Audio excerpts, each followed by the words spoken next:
Okay, I just wanted to show you a little bit what I've been doing here.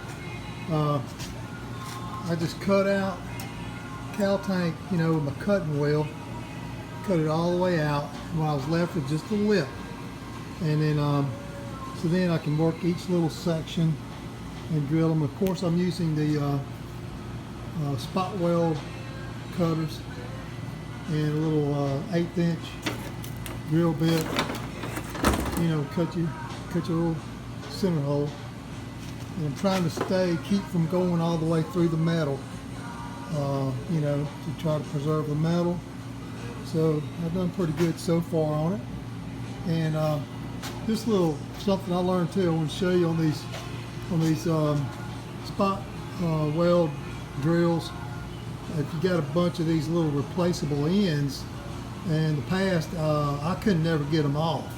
So what I started doing was putting a piece of Teflon tape on there when I put it on, and then with the Teflon tape on there, it won't seize, and you can take that off with a pair of vice grips and change it, turn it over wherever you want to do.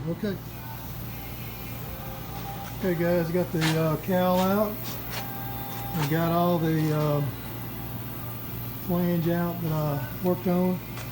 See, I worked on this up here. I just used my grinder with my cutting wheel and ran over each one of those welds and weakened them, and then I took my air chisel, chiseled it off, and I was able to preserve that metal all the way down, no holes in it. Great. And all this came out pretty good. It's my A-pillar. I got to grind all this up and clean it up. But as you can see, I think it come out pretty good. Got to grind it down, like I said. Okay, over here, came out pretty good. Everything's good. Got one or two little spots, that I messed up on. But for the most part, it's in pretty good shape. So I got to clean it up, grind it up, and my Dynacorn cow tank is en route.